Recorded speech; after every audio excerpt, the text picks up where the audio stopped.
কত্থক নৃত্যের কার্যক্রম এই প্রকারের হয় যে সর্বপ্রথমে কলাকার কোনো তোড়া প্রস্তুত করতে করতে রঙ্গমঞ্চে আসে।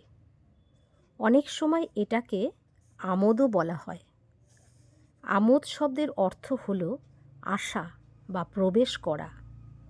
কিন্তু কখনো কখনো কলাকার কোনো আলাপ বা সরগমের সঙ্গে রঙ্গমঞ্চে প্রবেশ করতে পারে এবং প্রবেশ করে আগে এসে কোনো দেবতার স্তুতি প্রস্তুত করতেও পারে, তথা এর পশ্চাৎ নিজের ঘরানার আমোদ প্রদর্শন করে।